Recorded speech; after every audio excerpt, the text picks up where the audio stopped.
52 যে ভাষা আন্দোলন তার একটা তাৎপর্য রয়েছে। বর্তমান প্রজন্মকে এই ভাষা আন্দোলনের ইতিহাস সেটিকে ভালো মতো জানতে হবে, বুঝতে হবে। কারণ এই ভাষা আন্দোলনের উপর ভিত্তি করেই কিন্তু 71-এর মুক্তিযুদ্ধের যে পিলার সেটা রচনা হয়, ভিত্তিটা রচনা হয়। এবং আপনারা আবারও দেখেছেন যে 2024 সালে আবারও ছাত্রদের আন্দোলনের মুখেই কিন্তু আমরা ফ্যাসিবাদ মুক্ত হয়ে জনগণের অধিকার সংরক্ষিত হয়।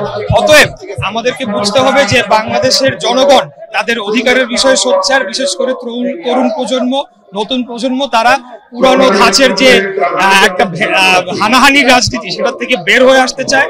আমরা এটা আর চাই না। আমরা চাই সকলে আমরা যারা রয়েছি আমরা ফ্যাসিবাদ মুক্ত বাংলাদেশে ফ্যাসিবাদ বিরোধী সকল জনগোষ্ঠী আমরা আগামী দিনে সহ অবস্থান করার মাধ্যমে আমরা বাংলাদেশকে এগিয়ে নিয়ে যাব। এখানে যাতে আবারও পুরানো যে এলিমেন্ট গুলা ছিল রাজনীতির, যে হানাহানি, বিশেষ করে ক্যাম্পাস ভিত্তিক যেটা আমরা দেখতে পাচ্ছি, সেটা আমরা কোনোভাবেই চাই না। বাংলাদেশের সাধারণ জনগণ এগুলা দেখতে চায় না। আমরা সহ অবস্থান চাই, সবার রাজনীতি করার অধিকার রয়েছে, সবাই যাতে সেটা চর্চা করতে পারে আমরা সেটা দেখতে চাই।